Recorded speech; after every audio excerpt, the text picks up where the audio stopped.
sumándonos a ese gozo y continuándonos con nuestra exposición, yo le invito a que abra su Biblia y la mantenga todavía abierta en el libro de Romanos, capítulo 13. Romanos, capítulo 13, y continuamos con un conjunto de reflexiones que seguramente han despertado profunda inquietud y quizás alguna expectativa al momento que la semana pasada nosotros estuvimos abordando. Esto que nosotros conocemos como una exhortación, por supuesto, ética, donde los deberes y costumbres de nuestra fe, ya hemos visto por largas semanas el concepto contracultural consagrado en el capítulo 12 del libro de Romanos. Vale la pena repetir este versículo bisagra del pensamiento paulino y las enormes implicaciones dentro de la cosmovisión cristiana que esta perspectiva tiene para nuestra fe. Así que, hermanos, decía el apóstol Pablo, os ruego por las misericordias de Dios. Ese así que es una conjunción, es una cópula que tiene más que una conjunción, un carácter implicativo. Después de toda la exposición, y permítanme esta palabrota, soteriológica, referente a la doctrina de la salvación, referente a la doctrina de por qué y cómo el hombre puede llegar a encontrar salvación, así que después de haber expuesto esto, yo les ruego por las misericordias de Dios que presentéis vuestros cuerpos en sacrificio vivo, santo, agradable ante tu Dios, que es vuestro culto racional.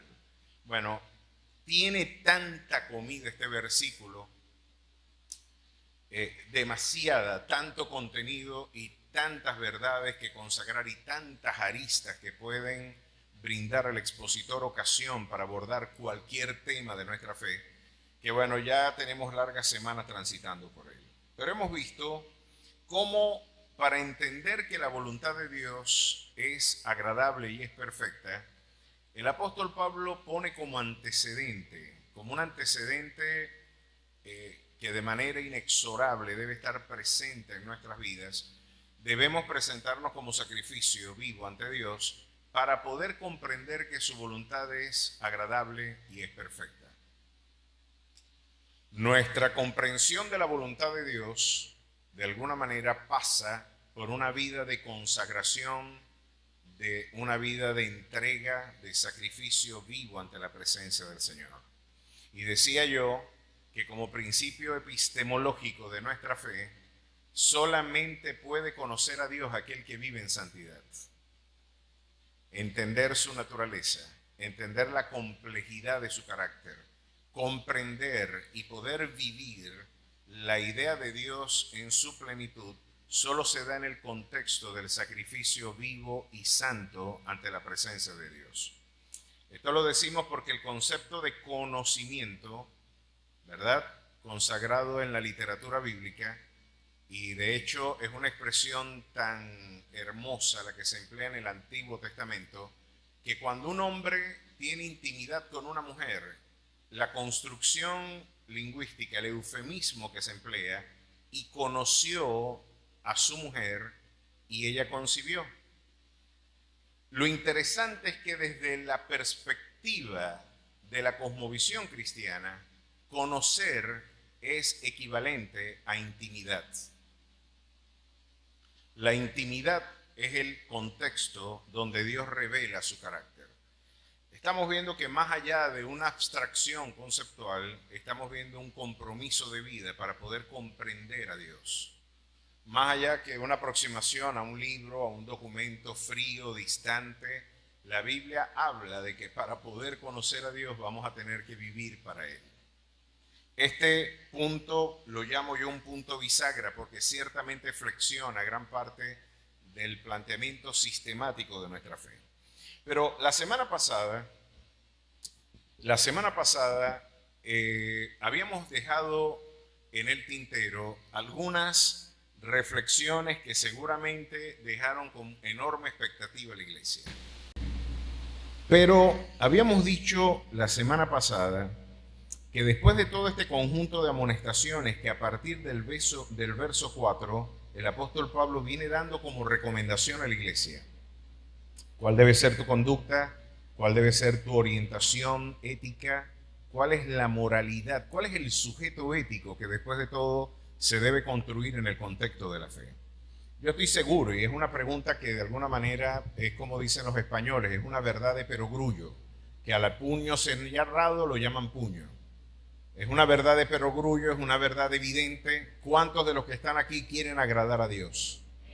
¿Cuántos anhelan conocer a Dios y serle agradable a Dios? Nosotros queremos agradar a Dios, queremos despertar una sonrisa en Él. Queremos de alguna manera que nuestras vidas puedan serle grata a nuestro Rey y Salvador. Es el objetivo que todos perseguimos. Yo creo que sería estéril que estemos aquí reunidos. Todos perseguimos entenderle mejor, todos perseguimos comprender a Dios para amarle, porque usted no puede amar lo que no conoce. Mientras más conoce usted a Dios, más le ama por el resplandor de su belleza, por el carácter maravilloso de su naturaleza. Usted anhela conocer a Dios para poder amarle. Y estoy seguro que este conjunto de conceptos, el amor sea sin fingimiento, aborreced lo malo, seguid lo bueno, amaos los unos a los otros con amor fraternal, en cuanto al honor, prefiriendo unos a otros, en lo que requiere diligencia, no perezosos, fervientes en espíritu, sirviendo al Señor, gozosos en la esperanza, sufridos en la tribulación, constantes en la oración. Fíjense qué lista maravillosa de preceptos a seguir. Oye, aquí tienes un conjunto de normas que deben formar parte de tu experiencia práctica, cotidiana y permanente. Y insiste el apóstol Pablo diciéndonos, compartiendo para las necesidades, gozosos en la esperanza, sufridos en la tribulación, constantes en la oración, compartiendo para las necesidades de los santos, practicando la hospitalidad, bendecid a los que os persiguen, bendecid y no maldigáis. Todo esto en el contexto de una incipiente comunidad que para los 3 primeros siglos de nuestra era era objeto de persecución política. Claro que la iglesia tenía un grave problema que afrontar en su dimensión práctica, y es cómo gestionar la persecución política y social. Hasta este momento esta es una secta, ¿verdad?, que surgió en el mundo palestino en el siglo I, en el enclave de un imperio, ¿verdad?, romano, bajo la injerencia de factores culturales helénicos, bajo distintos vectores sociales y culturales en un mosaico bastante complejo. La espiritualidad cristiana surge como una respuesta contracultural al poder imperial romano. César decía por una parte que él era el Kyrios de la historia, el señor de la historia, y por otra parte la iglesia levantaba la bandera: ni César, ni Nerón, ni Julio César, ni ninguno de ellos son el Kyrios de la historia. El rey auténtico, el señor de la historia, el rey de reyes y señor de señores, es aquel que vive y reina por los siglos de los siglos, el alfa, el omega, el principio y el fin, el Dios que era, que es y que ha de venir, el Dios todopoderoso. El Pantocrátor, atributos divinos estrictamente ligados a la naturaleza divina que se le atribuían a un carpintero palestino del siglo I.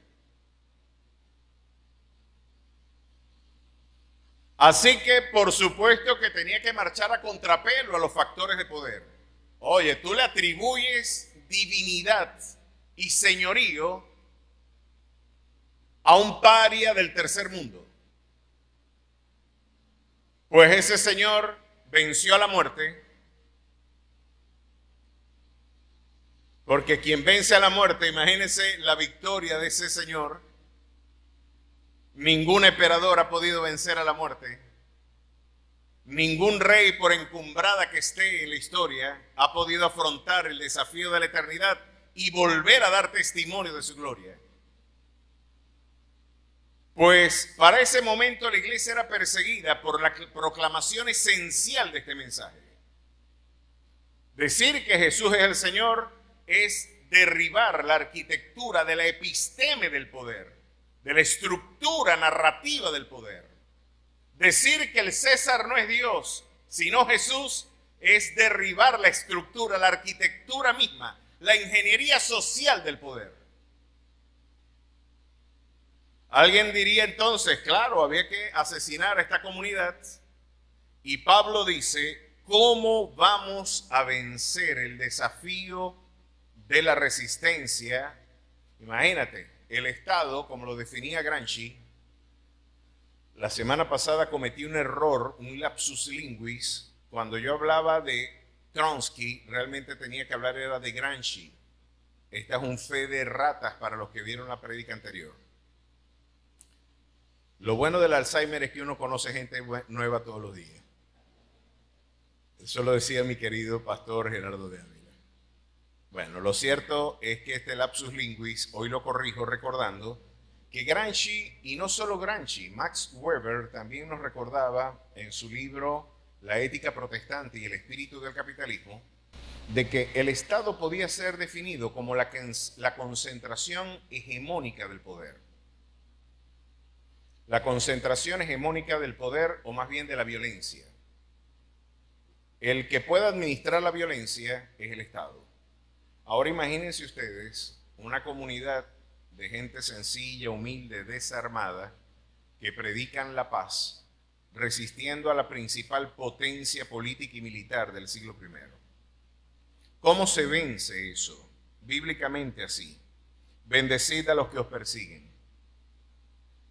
Bendecid y no maldigáis. Gozaos con los que se gozan, llorad con los que lloran, unánimes. Entre vosotros no altivos, sino asociándoos con los humildes. No seáis sabios en vuestra propia opinión. Y aquí viene la siguiente exhortación. No paguéis a nadie mal por mal. Procurad lo bueno delante de todos los hombres. Si es posible, en cuanto dependa de vosotros, estad en paz con todos los hombres. La construcción gramatical sugiere de que hay momentos donde es imposible estar en paz con alguien. La cuerda en algún momento tiene que romper, y la semana pasada dijimos cuál era el punto de inflexión. ¿Cuándo la cuerda debe romper? Cuando lo que mi otra parte demanda violenta lo que Dios demanda. Cuando tú demandas de mí algo distinto a lo que Dios establece, me has liberado de la responsabilidad, de la sujeción y del compromiso en la relación. Yo no debo ceder cuando Dios dice no. Allí es donde la cuerda se rompe.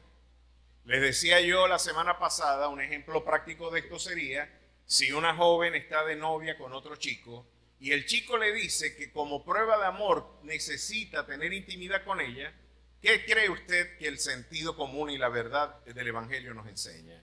Oye, tú estás pidiendo de mí algo que contradice al precepto divino.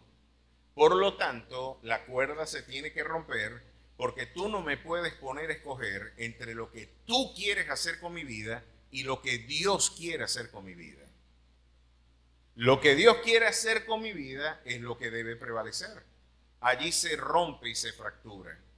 Lo mismo sucedería en un negocio. Si el socio en el que tú estás te invita a tomar caminos verdes, caminos de corrupción, vamos a decir, mira, tú no puedes triunfar económica y mercantil o en términos financieros si no tomas atajos morales. Si tú no vendes, mira, aquí dice que tú estás vendiendo 1 kilo de arroz. Vos pones 1 kilo, pero en verdad son 800. Te pone ahí el paquete que diga 1 kilo, pero en verdad son 800. No le digas a nadie. Así se prospera, diría el mercader corrupto. Pues un cristiano, viendo esas evidencias, diría, hermano, tú estás pidiendo de mí algo que Dios rechaza. Yo no voy a permitirte que tú impongas en mi vida, ¿verdad?, una agenda distinta a la que Dios tiene para conmigo. Allí se fractura la cuerda, pero en última instancia la responsabilidad no es tuya. La cuerda se rompió porque demandaron algo que contradice tu identidad. Es allí donde de alguna manera se rompe la cuerda. ¿Y quizás la paz se detiene. Pero mientras sea posible, estad en paz con todos los hombres. No os venguéis vosotros mismos, amados míos, sino dejad lugar para la ira de Dios, porque escrito está: mía es la venganza, yo pagaré, dice el Señor. Así que si tu enemigo tuviere hambre, dale de comer. Si tuviere sed, dale de beber. Pues haciendo esto, ascuas de fuego amontonarás sobre su cabeza. Es decir, vas a prender una hoguera en su cabeza insoportable. No se puede explicar racionalmente cómo alguien puede devolver benignamente una respuesta cuando yo he promovido violencia. Philip Yancey, hablando de Mahatma Gandhi y de Martin Luther King, que fueron los dos promotores de la violencia no violenta, decía que cuando se da la otra mejilla, uno lo que está es sustrayendo la legitimidad del agresor. Porque cada golpe es un golpe al edificio moral que sostiene la agresión. De alguna manera, cada golpe, al hacerme a mí una víctima y al hacerte a ti un agresor, está de alguna manera socavando el edificio de tu violencia. Porque algo sucede en la psiquis humana, que cuando alguien responde benignamente frente a una agresión, eso desarma al agresor.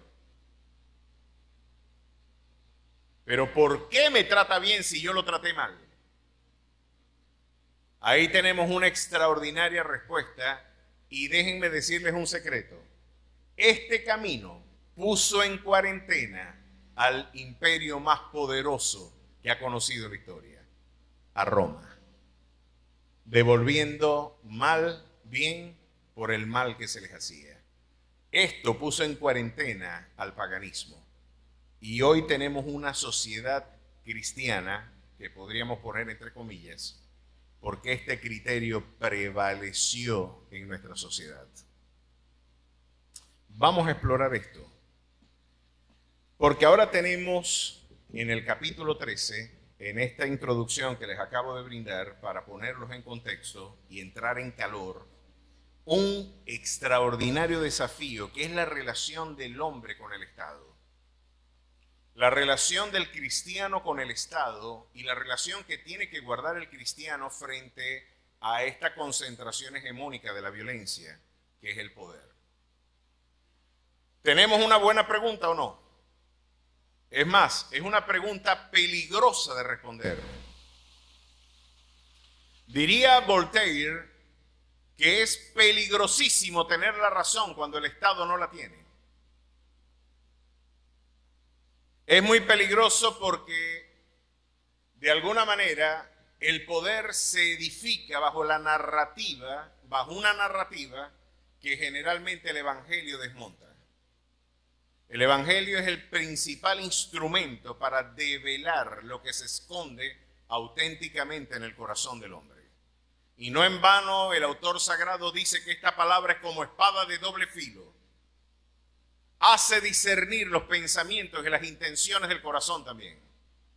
Así que yo voy a tratar de poner, porque de alguna manera muchos podrán decir, el pastor tiene su preferencia política, tiene su orientación filosófica de pensamiento, politológicamente está anclado en una perspectiva, pero yo voy a procurar con absoluta disciplina espiritual de suscribir lo que la Escritura habla sobre este tema, más allá de mis gustos o disgustos, más allá de mis preferencias o prejuicios personales, más allá de lo que Francis Bacon llamaba los ídola tribu o los tribus o las imágenes de mi biografía, de mi formación, de mi familia, de mi cultura. Más allá de eso, ¿qué tiene Dios que decir de mi interacción con algo tan importante como es el Estado? Es tan importante, y creo que Hannah Arendt tenía la razón, la política es un tema tan serio, hermano, que no lo podemos dejar en manos solamente de los políticos. Y les voy a decir por qué es un tema tan serio. Hoy mi corazón se llena de alegría, pero ustedes saben cuánto yo lloré a esa gente. Ustedes saben el corazón roto que dejaron en esta iglesia ellos y muchos hermanos que tuvieron que emigrar porque, como me dijo en una ocasión un hermano, es que si no me voy, ¿cómo como? Esto es un tema muy serio para dejarlo en manos de los políticos. Ahora vamos a ver, porque el capítulo 13 se puede prestar para tremendas interpretaciones, para extraordinarias reflexiones que podrían de alguna manera hoy ser de un profundo interés para usted. Aquí tenemos un plexo de ideas maravilloso. Yo estoy seguro que ustedes se van a sentir maravillados de lo que el Señor tiene que decirnos hoy. Que Dios les bendiga. Fíjense algo. Este es un tema y a mí me resulta cómico porque puedo incluso ver la tensión que tienen ustedes desde aquí. Esto es un tema que dice, vamos a orar por el pastor. No me vaya a pasar, oremos por él. Señor, ayúdalo. Ten misericordia, dale sabiduría. Y hace bien en usted orar por mí y hágalo porque lo necesito siempre. Pero es un tema que incluso es tabú dentro de nuestra iglesia, dentro de la esfera del pensamiento cristiano, sobre todo porque el tema político es un tema que alude a los intereses más íntimos de la condición humana. Uno de los intereses quizás más sensibles del debate político tiene que ver con la dimensión económica.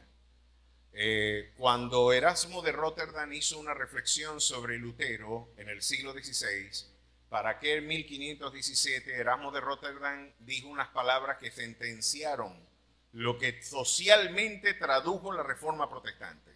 Lutero tiene la razón. Lutero está enseñando al pueblo a volver a las Escrituras y, de hecho, Erasmo de Rotterdam hizo un enorme esfuerzo por presentarnos una compilación, un análisis crítico de los documentos más antiguos en el Textus Receptus. Lutero tiene razón, pero de alguna manera, mis queridos, el problema de Lutero fue que se metió con la tiara de los obispos y con la panza de los frailes. El problema fue lo que diríamos aquí en el folclore popular, métete con el santo pero no con la limosna. No hables de estos temas porque esto tiene profundas implicaciones económicas. El tema social y la interacción interinstitucional de la iglesia con sus distintas realidades sociales y políticas es tan serio, hermano, que en un momento Jesús, cuando llegó, recuerdan ustedes, dentro de muy poco estamos en nuestra jornada de lectura bíblica de 40 días de ayuno, que vamos a culminar el domingo de resurrección y que va a ser una extraordinaria experiencia de bendición. Pero ustedes recordarán que en aquel domingo de Ramos, a Jesús lo reciben con palmeras en Jerusalén y con hosanas. Hosana el que viene en el nombre del Señor. Este que será el redentor de este pueblo, el Mesías, Rey que esperábamos. Unos días después estaban gritando, crucificadle. Y uno puede decir, bueno, pero ¿qué clase de delirio bipolar tiene esta gente? Que unos días atrás lo llamaban rey y ahora están pidiendo que lo maten de forma ignominiosa en una cruz. Joaquín Jeremías, un analista interesante de la sociología del siglo I, decía que quizás la sentencia de muerte de Jesús fue cuando llegó al templo en Jerusalén, volteando las mesas y con un azote en la mano, volteando las mesas dice, ustedes han convertido mi casa en una cueva de ladrones. Mi casa, casa de oración será llamada. Y con un azote en la mano volteó las mesas de los cambistas, le tumbó el negocio al sumo sacerdote, Anás y a Caifás, una pandilla de delincuentes que estaba presidiendo el recinto más sagrado en Jerusalén. Vendían los sacrificios al mejor postor, mentían diciendo que las ofrendas que traía la gente a Jehová no eran legítimas, sino las que ellos vendían. Ese chivo que vos traes está malo, bueno es el que te vendo yo aquí. Y Jesús dijo, han puesto onerosas cargas a mi pueblo.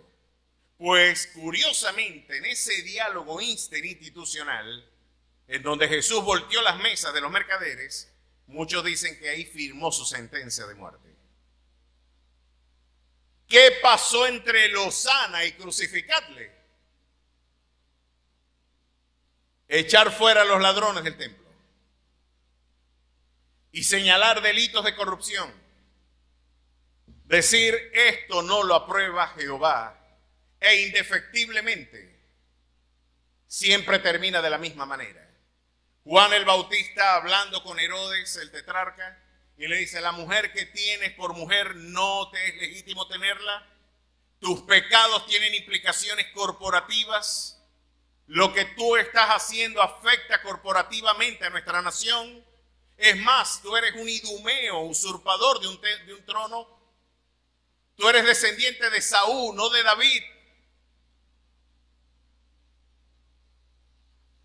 Pueden ver las implicaciones enormes. Y quiere ver usted, porque alguno podría pensar, a Juan el Bautista lo mataron por cantar coritos pentecostales frente a la puerta de Jerusalén. No. ¿Quiere escuchar las interacciones de la profecía con el Estado? Miren lo que dice, por favor, acompáñenme en Lucas capítulo 3, Juan el Bautista. Y miren lo que dice este autor. Me resulta por demás fascinante. Capítulo 3, verso 7. Y yo siempre he hecho bromas con esto, porque uno cuando quiere llenar, uno va para una iglesia. Oye, ¿a cuántos lo trataron bien cuando llegaron a la iglesia? A ver, eso espero en Dios, que los hayan tratado bien. No que los hayan tratado con aspereza, no. Tienen órdenes y ponemos a las personas más dulces de esta casa para que le den la bienvenida. Bienvenido, hermano, que Dios te bendiga, que Dios te guarde, te acompañen hasta la silla. Es nuestro deber hacer sentir bien a la gente, ¿no? Uno se pone a leer y como pastor, todos los pastores tienen el interés en ver crecer la membresía para que un mayor número de almas tenga un conocimiento del Evangelio. Sin embargo, uno estudia textos de, por ejemplo, Rick Warren, Una iglesia con propósito, y cuando te dicen ellos cómo podemos hacer crecer una iglesia, miren lo interesante. Tienes que tener estacionamiento, buen aire acondicionado, buena iluminación, buenos asientos, si es posible dar un refrigerio, y te dan una lista de cosas. Y Juan el Bautista me da mucha risa porque él no fue para ese curso. Juan el Bautista no fue para ese curso. Imagínense, mi pastor a mí me formó. El pastor no le gustaba que no fuéramos enflusados. Yo me disparo un flujo, hacía que haya 45 grados, porque así me formó mi papá espiritual. Y andamos todos así agarrándonos como el veneno 3 pasitos. Doy 3 pasos y caigo para el frente. Pero primero muerto que sencillo. El pastor era el más pretencioso de la iglesia. Yo no sé cómo ni sudaba. Bueno, lo cierto es que Juan no fue para ese cursillo. Juan tenía, imagínense Juan el Bautista, un tipo vestido con pieles de camello. Ese no fue ni para Rory, ni fue para Dorsai, se disparó una chaqueta de cuero de camello con un mecate amarrado. Se supone que había hecho un voto de nazareo y tenía el pelo más largo que las mujeres de la iglesia. La barba le llegaba, no se había pasado navaja por ella. Un tipo con una dieta exótica de miel y de langostas. Y un tipo que no tenía ni templo, no tenía un recinto donde visitarlo. Me lo imagino al aire libre debajo de una mata, gritándole a la gente. A usted le dieron la bienvenida cuando entró aquí. Bienvenido, hermano, qué bueno que está acá, Dios le bendiga, tome asiento, ¿en qué puedo ayudarle? Juan el Bautista salía así. Y veía a la gente llegar y les decía, ve chico, esta culebra que hace aquí. Generación de víboras. Estos perversos creen que van a ser escapados y eximidos de la ira divina. Generación de víboras, sepulcros blanqueados. Bienvenido.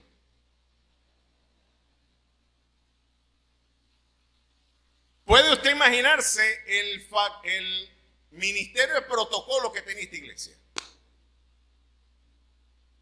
Pero se llenaba el auditorio. Y quiero recordar a la iglesia por qué. Porque el factor de crecimiento de una iglesia siempre será, como lo hemos dicho y lo hemos reiterado, no es la coreografía de nuestra fe, no es los aspectos litúrgicos o la estética de nuestro culto, es que aquel que redarguye de juicio, de pecado y que nos guía a toda verdad, esté presidiendo la asamblea de los santos. Que Él vive y Él puede gobernar en nuestras vidas de manera consecuente y clara, vidas transformadas, vidas gobernadas por su poder. Si la presencia gloriosa de su Santo Espíritu está en este lugar, tenemos garantía de bendición y de crecimiento. Pero entonces miren la predicación de Juan, para que volvamos al capítulo 13 de Romanos. Oh generación de víboras, verso 7, ¿quién os enseñó a huir de la ira venidera? Haced pues frutos dignos de arrepentimiento y no comencéis a decir dentro de vosotros mismos, tenemos a Abraham por padre. Porque yo os digo que Dios puede levantar hijos a Abraham aún de estas piedras. Y ya también el hacha está puesta a la raíz de los árboles. Por tanto, todo árbol que no da buen fruto se corta y se echa en el fuego. La gente le preguntaba diciendo entonces, ¿qué hacemos? Miren, Juan no editaba los mensajes. Juan no le ponía un filtro a las fotos. Aquí tenemos un tipo hablando con todas las letras del Evangelio. No te encontramos orilla. Dinos entonces, ¿qué hacemos? Está bien, somos una generación de víboras. Pero ¿cómo corregimos esto entonces? Miren lo que les dice. La gente le preguntaba diciendo, ¿qué haremos? Respondiendo les dijo, el que tiene 2 túnicas, dé al que no tiene. Y el que tiene que comer, haga lo mismo. Solidaridad y amor fraterno, justicia y misericordia. Se complace Jehová profundamente de estos sacrificios. Respondiendo le dijo, también vinieron unos publicanos, que es el equivalente, recaudadores de impuestos, para ser bautizados y le dijeron, maestro, ¿qué haremos? Y él les dijo, no exijáis más de lo que os está ordenado. ¿Qué era lo que estaba pasando y algunos publicanos hacían? ¿Cuánto debes de impuesto? 1000 dracmas. Yo te los pago. Y ahora que yo te los pagué, vos me debes 2000 y me los vas a pagar fraccionados así en cómodas cuotas. Para que no te caiga la guardia imperial. ¿Tú sabes qué preferís? Y el publicano ganó el resentimiento de todo el pueblo. Al punto que Zaqueo, el publicano, y Mateo, el autor del Evangelio, el publicano, cuando llegaron a la esfera de la iglesia, los discípulos decían, ¿y tú te vas a juntar con este? Esta es la calaña de gente que estamos ayudando. Este me quitó el barquito en el que yo sacaba los pescados en Galilea. Este fue el que me expropió el barquito porque no le pude pagar. Y Jesús le dijo, yo vine a buscar lo que se había perdido. Porque tanto al pobre que ha sufrido opresión y maltrato, como al rico que está extraviado, Él vino a buscar en un solo abrazo a los extraviados y perdidos. Venid a mí los que estáis trabajados y cargados, que yo os haré descansar, dice el Señor. Pero ¿cómo vimos un testimonio de conversión en Zaqueo? Pues yo restituiré 4 veces al que yo haya defraudado. Dando un testimonio de restitución. Era onerosa la carga que estos hombres ponían en los hombros del pueblo. Miren lo que decía, no exijáis más de lo que está escrito, de lo que está establecido. Y también le preguntaron unos soldados, el ejército llegó hasta las puertas de la iglesia de Juan. Imagínense esto, el ejército más poderoso del planeta querían escuchar a este encendido hombre. Estaba encendido por el poder del Espíritu. Y miren lo que les dijo. También le preguntaron los soldados diciendo, ¿y nosotros qué haremos? Y les dijo, no hagáis extorsión a nadie, ni calumniéis, y contentaos con vuestro salario. Se lo pongo en vocabulario jurídico contemporáneo. No incurra en la simulación de hechos punibles. No extorsiones a la gente, intimidándoles con tu poder. Conténtate con tu salario. Yo me imagino, no, este sermón ya no me gusta. Hay que irse de aquí porque hasta está bien, te puedo agarrarlo de compartir el pan, pero que me contente yo con ese calembe salario. No, chico. ¿Se dan cuenta que el evangelio dicho con todas sus letras es antipático? Ahora pueden entender por qué a Juan el Bautista lo mataron, ¿no? Podemos entender las antipatías que estaba despertando dentro de la epistemia y la narrativa del poder. Aquí tenemos a un sujeto que está volteando las mesas también. Pero entonces vamos a ver, porque Romanos 13 nos tiene unas órdenes que nosotros debemos cumplir. Interesante. En el capítulo 13 de Romanos continuamos y dice así Pablo: sométase toda persona a las autoridades superiores, porque no hay autoridad de parte de Dios, no hay autoridad sino de parte de Dios, y las que hay por Dios han sido establecidas. De modo que quien se opone a la autoridad, a lo establecido por Dios resiste, y los que resisten acarrean condenación para sí mismos, porque los magistrados no están para infundir temor al que hace el bien, sino al malo. ¿Quieres pues no temer a la autoridad? Haz lo bueno y tendrás alabanzas de ella, porque es servidor de Dios para tu bien. Pero si haces lo malo, teme, porque no en vano lleva la espada, pues es servidor de Dios, vengador para castigar al que hace lo malo. Por lo cual es necesario estarle sujeto, no solamente por razón del castigo, sino también por causa de la conciencia. Y algún lector reflexivo hoy podría decirme: pastor, tengo buenas preguntas que hacerle a ese texto. Someterme a las autoridades superiores, ¿han sido establecidas por Dios las autoridades? Y yo les tengo que decir, sí. ¿Dios establece la estructura del poder? Sí. ¿Hasta dónde llega el alcance de la soberanía divina? A mí me causa mucha gracia. Saben que mi esposa ministra a mucha gente mientras está cortándole el cabello. Bueno, cualquier cantidad de pensamientos ella se consigue, y estaba una señora quejándose por la economía. Parecía un camión de cochinos y de pollitos, pura queja. Y quejándose, y Anderina ya estaba cargada y le dijo: mira, el Señor nos va a dar salidas, no te preocupes, no te afanes, chica, deja en las manos del Señor tu crisis y el Señor te proveerá.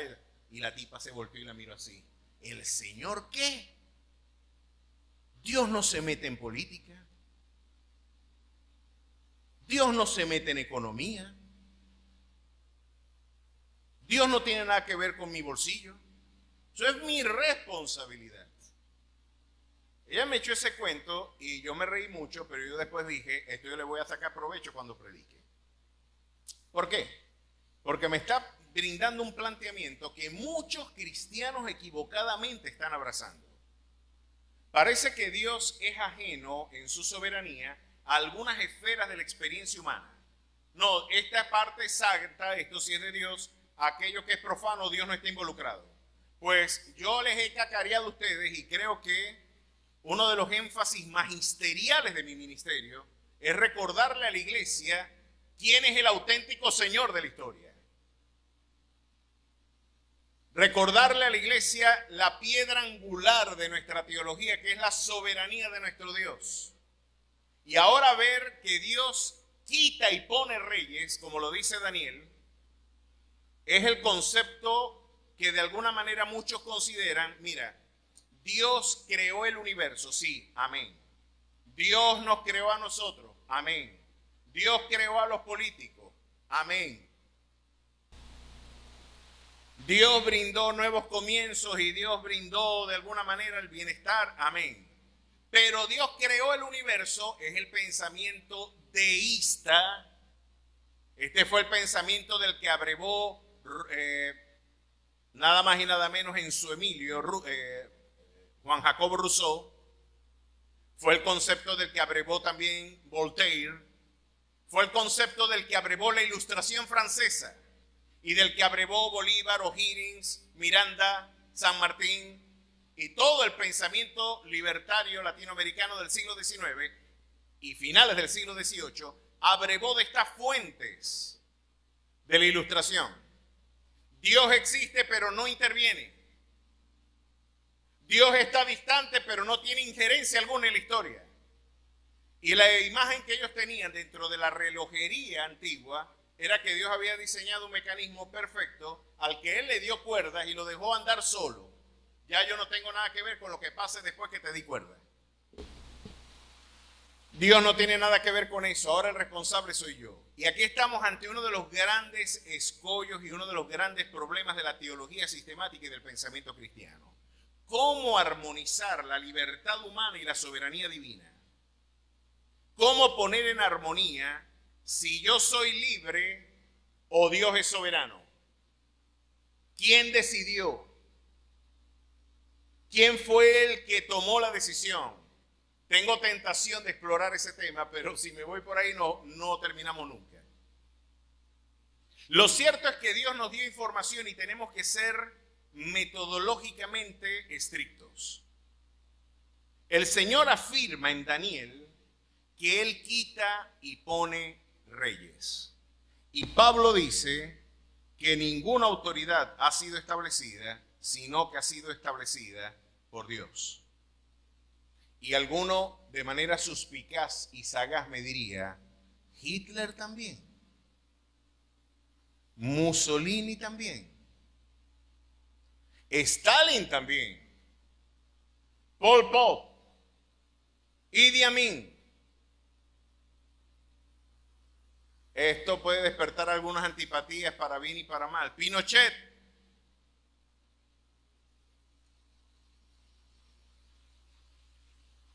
Napoleón.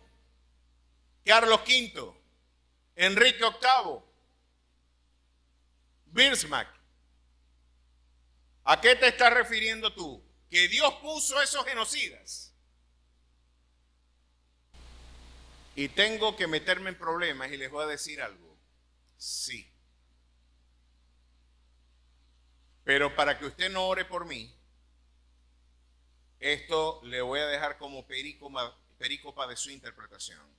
Cuando Dios está airado con un pueblo, le da gobernantes malos. Cuando Dios necesita corregir un pueblo, lo va a poner en manos de hombres viles. Y ahora paso a continuación a demostrarlo.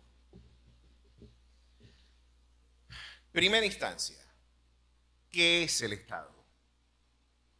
El Estado, como ya lo definimos, como la concentración hegemónica de la violencia, hay varias teorías para la interpretación de cómo se forma el Estado y cuál debe ser mi relación con ella. Thomas Hobbes, en su libro El Leviatán, diría de que como los hombres somos malos por naturaleza, necesitamos que alguien controle la violencia que tenemos entre nosotros. Alguien tiene que ser el árbitro, el que controla nuestra poca capacidad para una convivencia racional. El Estado viene a poner gringolas y restricciones a la incapacidad del hombre para vivir de manera en paz y en salud, en respeto al derecho ajeno. Y para que no nos matemos los unos a los otros, el Estado se impone como agenda violenta para impedir y restringir la violencia intersubjetiva. Para que no se maten entre ustedes, yo voy a ser el garante y el juez. Y esto de alguna manera ha suscitado distintas escuelas de pensamiento en donde, en el caso de Hobbes, fue una apología de la monarquía absolutista. Pero los teóricos democráticos dirían, no, nosotros tenemos que hacer del Estado el centro donde se hegemonice el consenso popular. Es el consenso de los pueblos el que debe prevalecer más allá de la imposición de un monarca o de un caudillo. Debería ser la interacción democrática la respuesta para las elecciones populares. Pero nos encontramos ante dos planteamientos o varias ideas que cuando usted explora qué entienden por el hombre, usted puede darse cuenta por qué los movimientos totalitarios, todos los movimientos que han hecho del Estado el leviatán al que todos debemos bajo su égida estar, han dicho de que el hombre es bueno por naturaleza. El hombre no tiene pecado, el hombre es benigno. En el Emilio Rousseau decía, el hombre nació bueno, lo que lo corrompió fue la sociedad.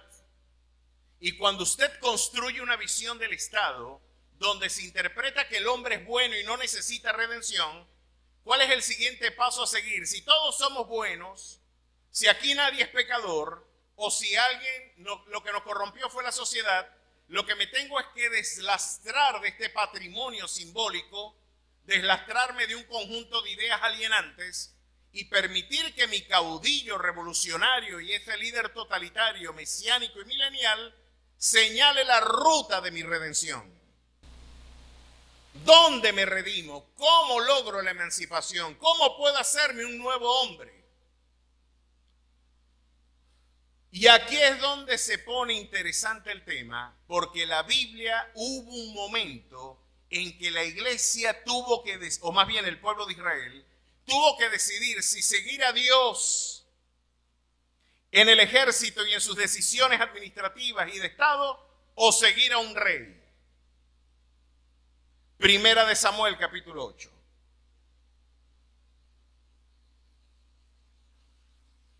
Qué interesante este tema. Miren lo que aquí nos dice el Señor. Lo cierto es que el pueblo le dijo a Samuel, nosotros queremos ser como el resto del pueblo, como el resto de los pueblos vecinos.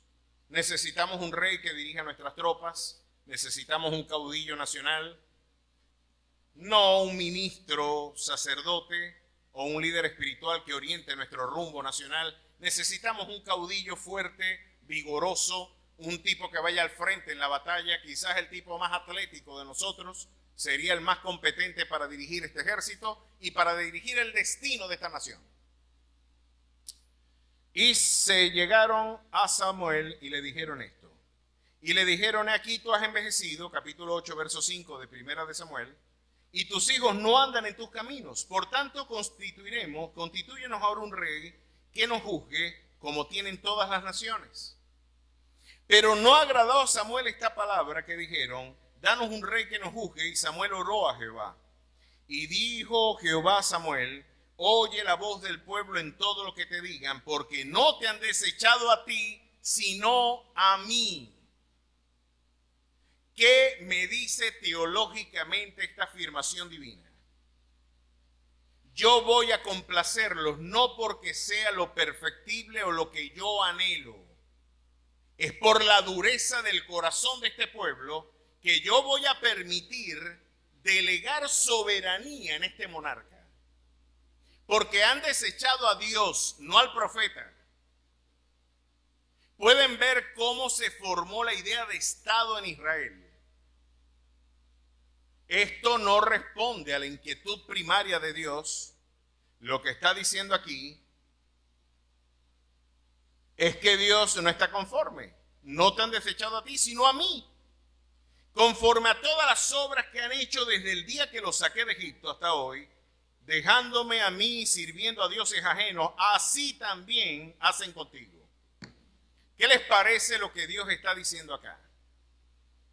Esta solicitud por un monarca, por un caudillo nacional, está desafiando el planteamiento de la ley que yo les he brindado. Pero escúchalos, de manera permisiva voy a permitir y ellos van a ver las consecuencias de su elección. Hermanos, escuchen bien lo que viene a continuación, porque esto, lejos de ser una postura de resistencia contracultural, sí, claro que es una resistencia contracultural, lo que nos proponemos nosotros también, mis queridos hermanos, es que la iglesia vea que el cristianismo también tiene una visión del Estado. No es solamente un tema del evangelio, no es solamente un tema de la salvación personal, el Evangelio también habla de aspectos tan importantes como nuestra interacción con el Estado. Y miren lo que Dios le mandó a decir al pueblo. Escuchen ustedes lo que va a pasar por lo que han elegido. Pero no agradó a Samuel esta palabra. Y en el verso 8 dice, verso 9, ahora pues oye su voz, mas protesta solemnemente contra ellos y muéstrales cómo les tratará el rey que reinará sobre ellos. Miren lo que va a pasar cuando ustedes eligen un caudillo en lugar de escuchar mi voz. Cuando ustedes piden dirección terrenal y no celestial. Cuando buscan discernimiento jurídico y no bíblico. Cuando ustedes anteponen sus preceptos y normas por encima de la norma de la Escritura. Miren lo que dice el Señor. Y se refirió Samuel todas estas palabras de Jehová al pueblo que le había pedido rey. Y dijo, así hará el rey que reinará sobre vosotros. Tomará vuestros hijos y los pondrá en sus carros y en su gente de caballo para que corran delante de su carro. Va a empezar a hacer un séquito para darle un carácter elitesco a su presencia en el Estado. Nombrará jefes para sí, jefes de miles y jefes de cincuentenas. Los pondrá a sí mismo a que aren sus campos y siguen sus mieses y a que hagan sus armas de guerra y los pertrechos de sus carros. Tomará también a vuestras hijas para que sean perfumadoras, cocineras y amasadoras. Parece que el contexto está diciendo de que el hombre no va a poder ser señor de su labor.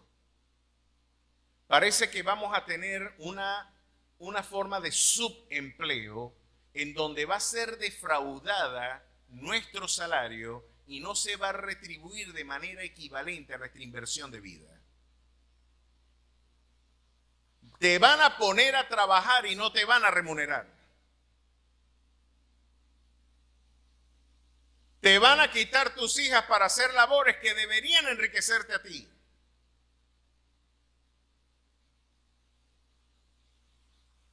Asimismo tomará lo mejor de vuestras tierras. Santo Padre de la gloria, el expropiese es viejo. Y el Señor lo advirtió. El Señor dice en su palabra que este rey tomará lo mejor de vuestras tierras, de vuestras viñas y de vuestros olivares y lo dará a sus siervos. ¿Por qué? Porque necesita garantizar lealtades. La manera en que yo logro lealtad es dándoles. Eso no se mantiene de gratis. La burocracia es costosa. Y el que la paga es justamente aquel que demandó el rey. Tomará vuestros siervos y vuestras siervas, vuestros mejores jóvenes y vuestros sanos, y con ellos hará sus obras. Diezmará también vuestros rebaños y seréis sus siervos, y clamaréis aquel día a causa de vuestro rey que os habéis elegido, mas Jehová no os responderá en aquel día. ¿Qué les parece la definición de Estado que la Biblia nos da? Es absolutamente negativa. Está diciendo es costoso mantener burocracias y no son gratuitas. Las vas a pagar tú. Teóricos liberales como Rothbard, como Mises, nos han recordado de que el impuesto terminó siendo el instrumento para mantener el monopolio del poder y para garantizar el financiamiento de las élites burocráticas. La Biblia está diciendo que eso va a suceder. Y es lo que históricamente ha sucedido cuando el hombre, en lugar de invocar el nombre de su Dios, sigue invocando la redención endógena como camino de redención social. Aquí usted puede decir, pastor, ¿y qué vamos a hacer? ¿Estar sin gobierno? No. Ya el Señor permitió el concurso de estos factores en la historia. Muy a pesar de lo que él esperaba, dio la licencia para que el compás administrativo del Estado viniese a tomar el lugar que la profecía y la ley deberían haber tomado en la experiencia política y social de Israel. ¿Qué es lo que nos espera entonces, pastor? ¿Qué es lo que nos espera? mientras el Señor vuelve, y quiero acentuar esto, mis queridos hermanos, tenemos una orden. Mientras el Señor vuelve, sujétate a las autoridades. ¿Cuándo de alguna manera tú debes sujetarte? Siempre. Pero la iglesia tiene que tener lealtad clara a cuál es el auténtico Señor de su vida. A mí me resulta interesante que a Josué se le dio una orden. No te apartes ni a derecha ni a izquierda. Hoy podríamos decir, tu partido no es ni la derecha ni la izquierda. Es el partido de arriba. A su nombre sea la gloria. Mantén tu mirada puesta en Jesús, el autor y consumador de tu fe. Y permite que ese Señor organice tu vida a pesar del concurso de estos factores históricos. Ya has visto que esto desafiaba mi autoridad preceptiva. No quedó más remedio que complacer al pueblo a pesar de que Dios no lo compartía. Pero mientras yo vuelvo, y enfatícese que Él vuelve, porque amada iglesia, yo sí tengo un candidato. Yo sí tengo un rey al cual yo sirvo. Yo sí tengo una ciudadanía y un pasaporte que es de carácter celestial. Yo espero al Rey de Reyes y Señor de Señores, que ha de venir y abrirá las nubes y todo ojo le verá. Y posará sus pies en el monte de los olivos y fundará un imperio que no tendrá límite sobre el trono de David y sobre su reino. Yo creo que ese rey Mesías lo vimos morir como un cordero, pero va a volver como el león de la tribu de Judá, del linaje de David. Tenemos un Dios que va a dar respuesta a los excesos que los estados han cometido. Tenemos un Dios que, como la imagen de Daniel nos lo recuerda, será una piedra no labrada con mano, sino que vendrá y devastará todo el poderío gentil, porque a mí se me hace que Dios está permitiendo que el gobierno humano lleve hasta sus últimas consecuencias. Es como si te dijera Dios, ¿querías codornices? Te voy a dar hasta que te salgan por las narices. ¿Querías gobierno? Cuando te expropien tus tierras, cuando trabajes de forma onerosa y no se te retribuya, cuando tengas onerosas cargas y clames a mí, aquí dice, yo no te voy a escuchar. Gracias sean dadas a nuestro Dios, que sus misericordias son nuevas cada mañana. Y que si hay algo que caracteriza al Dios de la historia es que es infinitamente misericordioso, lento para la ira y grande en misericordia. Su nombre sea la gloria. Él da nuevos comienzos a las vidas y a los pueblos también. Y usted podrá decir, pastor, ¿y cómo este concurso de onerosas cargas históricas? Miren lo que es el profeta Isaías, capítulo 10, por favor, acompáñenme un momentito y mira lo interesante de esta interpretación de la historia. Si hay algo lejos del sionismo, es lo que Isaías dice aquí. Porque esto no lo puede decir alguien que le interese la garantía del Estado de Israel. Miren lo que dice el profeta Isaías. Y esto lo dice el profeta en el contexto de una profunda corrupción nacional. ¿Qué le pasó al pueblo? Pues pidieron rey, tuvieron a Saúl. Saúl estaba más preocupado por agradar al pueblo que por agradar a Dios. ¿Qué terminó pasando? Un rey enajenado, apóstata, en absoluto desvarío, con trastornos esquizoides y bipolares, en una absoluta desorientación espiritual, invocó un espiritista, contaminó al pueblo con su conducta, no obedecía a Dios sino a la opinión pública, un sujeto resentido y lleno de temores. Pero ¿cómo terminó la historia de un pueblo que demandó un hombre y no a Dios? La historia de este pueblo, de manera corta, terminó en el exilio, perdieron su territorio, perdieron su identidad, y 70 años de exilio y de carga onerosa en el extranjero tuvieron que vivir aquellos que le dieron la espalda al precepto divino.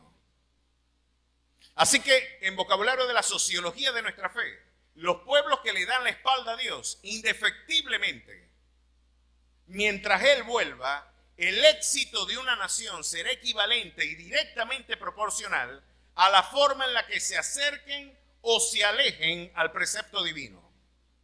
Mientras más cerca esté este precepto en mi corazón, más exitosa va a ser mi gestión. Mientras más lejos esté de mí, pues más onerosa va a ser la carga que los pueblos sufren.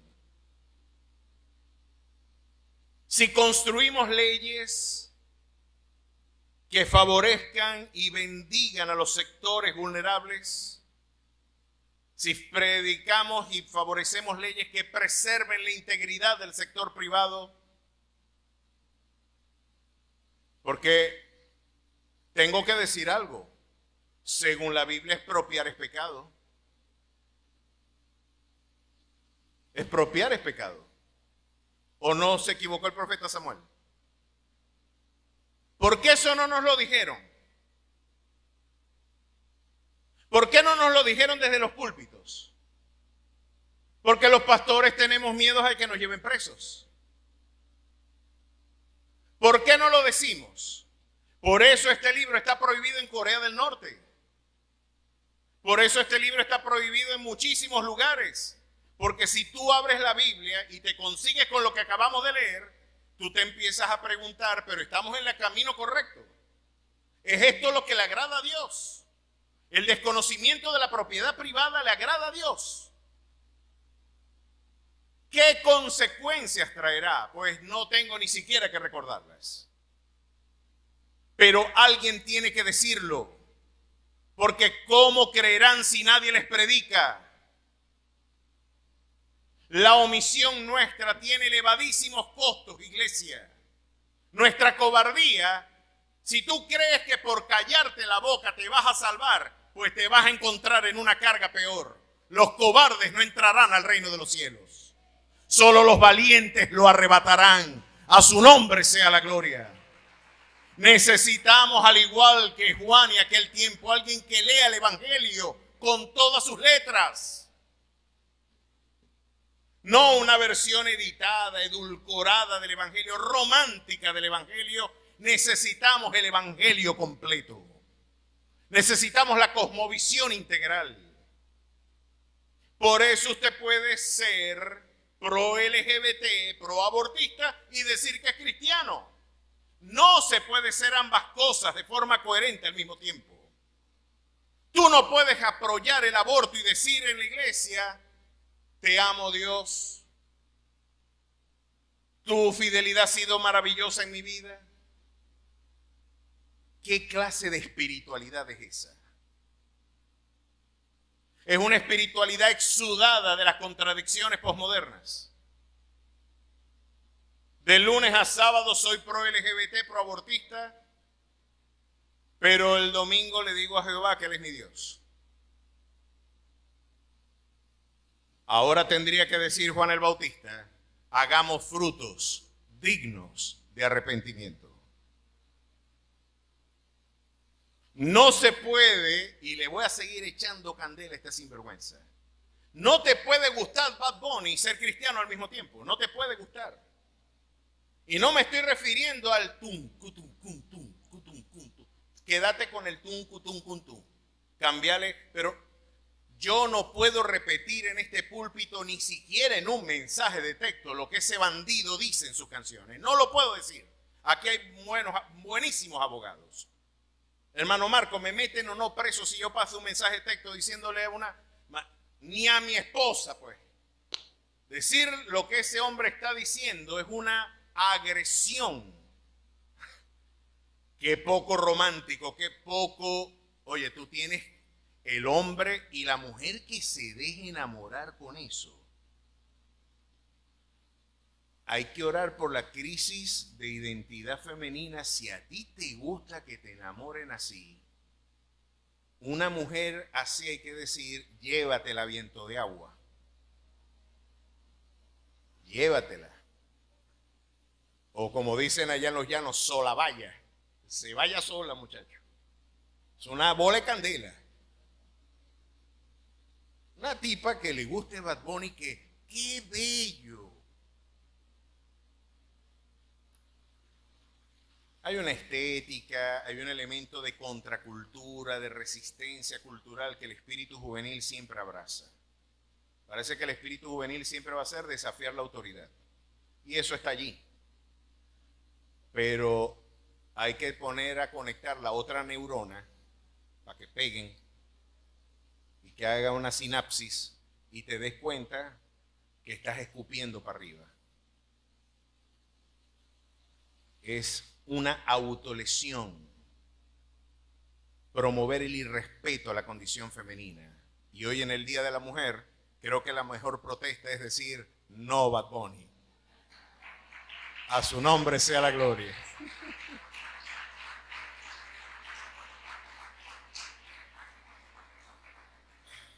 Ahora sigamos con la forma en la que Dios gobierna. ¿Qué hace Dios cuando un pueblo le da la espalda a Él? ¿Saben que hay un principio? El arte marcial que yo practiqué desde los 8 años fue el judo. Mi objetivo es llegar a ser cinturón negro ahora que estoy cerca del gimnasio, si Cristo no viene antes y no me lesiono como la última vez. Pasé 5 años lesionado después del último combate, tengo el hombro todavía dolorido. Pero el principio del judo es que si te empujas, tú alas. Si te alan, tú empujas. El desequilibrio. Si te empujan, tú alas y promueves el desequilibrio del contrincante. Si te alan, tú empujas y lo desequilibras y lo tumbas. Parece que Dios nos está enseñando el judo espiritual aquí. Porque Él dice, ustedes quieren pecar, pues los voy a entregar una mente reprobada para hacer lo que no conviene. Ahora denle pues. Sin restricciones, vamos a darles lo que pidieron. Y ya tú verás las consecuencias de tu elección. Y en el caso de las tribus del norte, ¿qué hizo el pueblo de Israel? Si usted lee Levítico, la mayor parte de las leyes y de las ordenanzas que luego son reiteradas en Deuteronomio, no le ofrecerás tus hijos al fuego a Moloc. ¿Qué hacían esos pueblos? ¿Tú te imaginas? Se me mueve la compasión. Usted arrojar a su hijo primogénito en los brazos de un ídolo al rojo vivo y ver todo el pueblo, ver morir a tu hijo como un sacrificio. ¿Qué nivel de embellecimiento cultural y espiritual tiene que suceder para que alguien se desnaturalice de esa manera y termine ofreciendo a un niño en sacrificio? Su hijo. Si por naturaleza la madre va a dar su vida por él. Pues Ray Vanderland advierte que habían 54 acres de cementerio en Israel de niños asesinados que fueron ofrecidos a Moloc, que sería el equivalente al culto posmoderno al aborto, porque Satanás aborrece a los niños. Y el Señor le dice al pueblo, por esta causa yo eché a esos pueblos de delante de ti, no porque tú seas un pueblo grande o maravilloso, no, tu origen es prosaico, tu origen es vil, tu padre era de Aram, eran amorreos tus orígenes. No por ser grandes, sino por la vileza de estos pueblos que aún los vomita la tierra. Matan a sus hijos. Se ayuntan con animales. Las mujeres se llegan a animales para tener ayuntamiento sexual. Hay un punto en el deterioro sociológico de la entropía moral de un pueblo en donde no hay retornos. Y la agenda globalista que se adelanta desde estas instancias supranacionales buscan y persiguen el deterioro de nuestra familia de esa forma. La instauración bajo una nueva nomenclatura del culto cananeo. El Señor dice y le dijo, no por ser tú grande yo he hecho ese pueblo, es por la vileza de ese pueblo. Pero Israel, ¿saben qué? No solamente no obedeció a Dios, lo hizo peor. quemaron a sus hijos, reproducieron los mismos vicios paganos y Dios los entregó y miren lo que pasó. Capítulo 10 de Isaías. Hay de los que dictan leyes injustas y prescriben tiranía, para apartar el juicio a los pobres y para quitar el derecho a los afligidos de mi pueblo, para despojar a las viudas y robar a los huérfanos. Legislan para hacer cargas onerosas a los menesterosos. Llaman a lo malo bueno y a lo bueno malo. ¿Y qué haréis en el día del castigo? ¿A quién os acogeréis para que os ayude cuando venga de lejos el asolamiento? ¿En dónde dejaréis vuestra gloria? Sin mí se inclinarán entre los presos y entre los muertos caerán. Ni con todo esto ha cesado su furor, sino que todavía su mano será extendida. ¡Oh Asiria! Y aquí el Señor viene a darnos una lección de geopolítica del mundo antiguo. ¿Sabes qué, Israel? Torciste el derecho, violentaste el derecho, mataste a tus niños, los ofreciste en sacrificio, quemaste incienso a Baal, ofrecisteis lo mejor de lo que yo te he dado a tus dioses, adulteraste con ellos en tu corazón, te olvidaste de mí, te olvidaste del pacto, perdiste el afecto natural, perdiste el rumbo y aún la sodomía y el ayuntamiento animal es tu práctica cotidiana.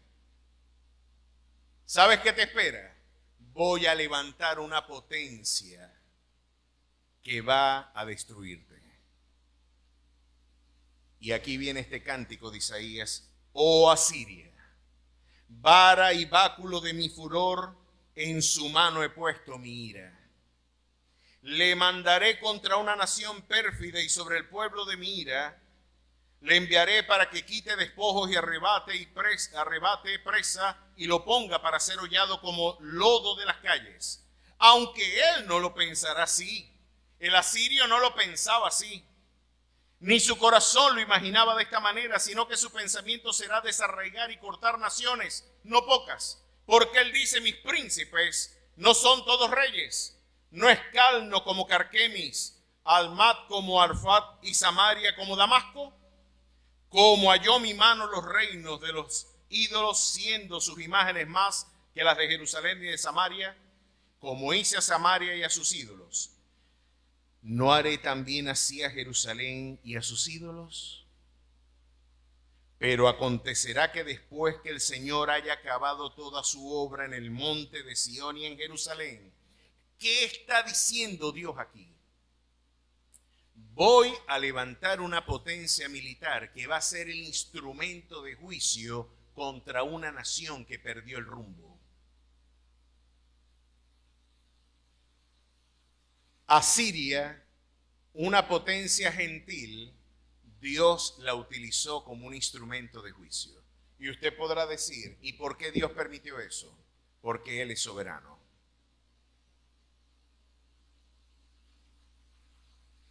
Y el Señor, cuando los magistrados no administran justicia, cuando el Estado no está para administrar el bien, Dios utilizará instrumentos de juicio y la justicia prevalecerá.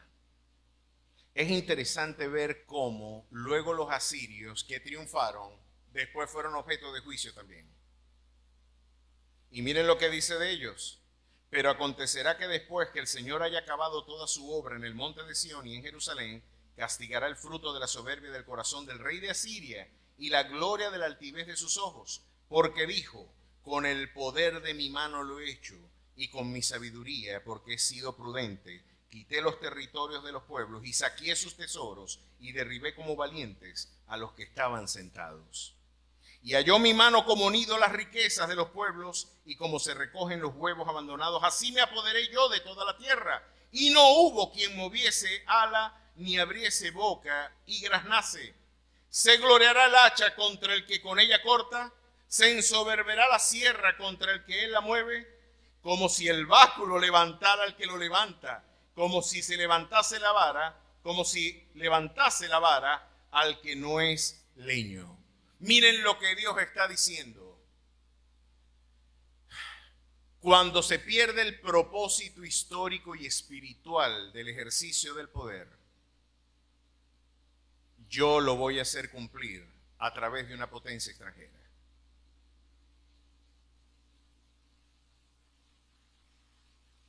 Asiria. Y luego Babilonia.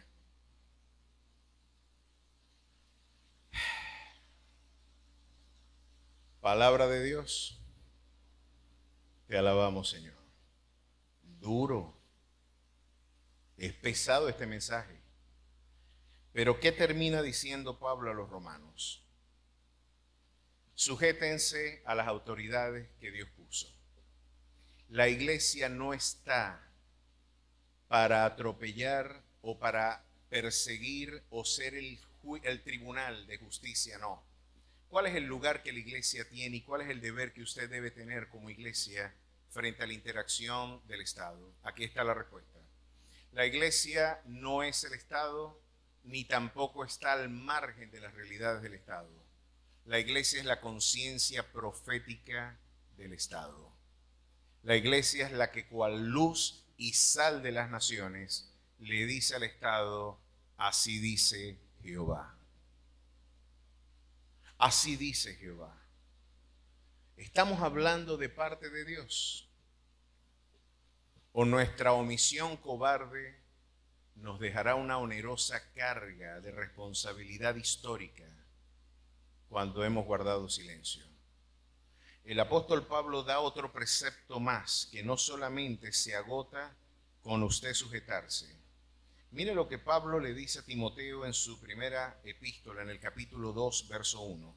Exhorto ante todo a que se hagan rogativas, oraciones, peticiones y acciones de gracias por todos los hombres, por los reyes y por todos los que están en eminencia, para que vivamos quieta y reposadamente en toda piedad y honestidad, porque esto es bueno y agradable delante de Dios nuestro Salvador, el cual quiere que todos los hombres sean salvos y vengan al conocimiento de la verdad. ¿Saben lo que Dios nos está diciendo en este precepto? Oren por los que están en eminencia, porque la única forma de que un pueblo logre vivir quieta y reposadamente es que sus gobernantes lleguen al conocimiento de la verdad. Hasta que los gobernantes no reconozcan quién es el Señor realmente. Hasta que los pueblos no se pongan a derecho con el precepto divino. Porque al rey Dios le dio una instrucción: dale una copia al rey de este libro, que lo lea todos los días para que no oprima a su pueblo. Dale una copia y que no lo pierda, lo lea diariamente. Y que no se aparte ni a derecha ni izquierda del precepto que yo establezco. Porque cuando un gobernante pierde el rumbo espiritual, los pueblos gimen. Es lo que el Señor nos está diciendo: oremos por ellos, sujétense. La oración eficaz del justo es la que puede mucho y es la que puede transformar realidades y naciones. Mientras todo esto se acomoda, uno queda con una sensación: ¿y cómo? ¿Cuándo llega la prosperidad? ¿Cuándo podemos esperar si nos están invitando a sujetarnos a autoridades y en algunos momentos estas autoridades pueden violentar nuestro derecho? ¿Cuándo va a llegar el tiempo de la paz, de la plenitud, de la prosperidad y de la abundancia, pastor? ¿Cuándo y cómo? ¿Será que solamente orando? ¿O no basta rezar solamente, Señor? No, la iglesia también proclama que la respuesta integral a la crisis política, social y económica de las naciones será cuando el Cordero y el León pasten juntos en aquel reino glorioso y milenial que Él viene a instaurar en las naciones. Aquí es cuando entonces la iglesia dice: yo tengo un camino más excelente que el que acabo de señalar en este momento. Ustedes pidieron rey y Dios se los dio, aún a pesar de su sentir y de lo que preceptivamente Él establece. Pidieron un gobierno, se los di. pero yo voy a traer el auténtico gobierno que la historia necesita. Y esta es la constitución de las naciones. Porque alguien podría decir, ¿cómo se bate el merecumbe en el poder? ¿Cómo es el poder detrás del poder? Este libro de Robert Greene, exorcizante libro, Las 48 leyes del poder, nos dicen cuál es realmente el rostro del poder. Si tenemos las imágenes allí, Edwin, hay una estatua que está allí, así. Esa fue la visión que vio Nabucodonosor en sueño. Una estatua solemne, preciosa, parece una escultura bien tallada. Esa es la visión del poder vista desde la óptica humana. Así vemos el poder nosotros. Cabeza de oro, pecho de plata y brazos de plata, pelvis de bronce, piernas de hierro y pies en parte de hierro y en parte de barro. Monarquía absolutista, imperio de la ley, democracia macedonia, el imperio del derecho con Roma, y luego veremos al anticristo en un ejercicio de poder popular y de caudillismo dictatorial que veremos en los postreros tiempos. Lo interesante es que se ve bonita la estatua desde la perspectiva humana. Pero ¿quiere ver usted cómo Dios ve el poder? Vamos a ver la otra imagen. Bestias, animales irracionales, un león alado, un leopardo de 4 cabezas, un oso que cojea con unas costillas en la boca y un animal que vendrá en los postreros tiempos, que la Escritura dice que tendrá parte de todos ellos, pero que es inefable e indescriptible su apariencia. Así ve Dios el poder. ¿Y cómo no lo va a ver así? Si así, esta es la Biblia del poder. Miren cómo es. Nunca le haga la sombra a su amo. Nunca confíe demasiado en sus amigos. Aprenda a utilizar a sus enemigos. Disimule sus intenciones. Sea hipócrita. Diga siempre menos de lo necesario. Casi todo depende de su prestigio. Defiéndalo a muerte. Busque llamar la atención a cualquier precio. Logre que otros trabajen por usted, pero no deje nunca de llevarse los laureles. Haga que la gente vaya hacia usted y, de ser necesario, utilice la carnada más adecuada para lograrlo. Gane a través de sus acciones, nunca por medio de argumentos. Haga que la gente dependa de usted. Muéstrate como un amigo, pero actúa como un espía. Náguara. Finja candidez para atrapar a los cándidos. Muéstrese más tonto que su víctima. No se comprometa con nadie. Juegue con la necesidad de la gente de tener fe en algo para conseguir seguidores incondicionales. Arme espectáculos imponentes. Piense como quiera, pero compórtese como los demás. Evite imitar a los grandes hombres. Trabaje sobre el corazón y la mente de los demás. Sea cambiante en su forma. Así se gobierna, y este es el poder detrás del poder. Pero lo que nosotros predicamos y lo que nosotros anunciamos, aquí dice, bienaventurados los poderosos, bienaventurados los ricos, bienaventurados los que tienen influencia, bienaventurados los que tienen el poder. Aquí dice, bienaventurados los que lloran, bienaventurados los pobres de espíritu, bienaventurados los que tienen hambre y sed de justicia. Bienaventurados sois cuando por mi causa os persigan, digan todo tipo de mentiras contra vosotros, calumniándoles y mintiéndoles. Bienaventurados sois porque el glorioso Espíritu de Dios, Dios lo ha hecho morar en vuestras vidas. Y esa será la constitución, del Rey que proclamamos y que vendrá a brindar una respuesta definitiva y concluyente al desvarío del corazón de un hombre en búsqueda de sentido, de propósito y de rumbo. Es Cristo en vosotros, la esperanza de gloria. A su nombre sea la gloria. ¿Cuántos dan gloria a su nombre?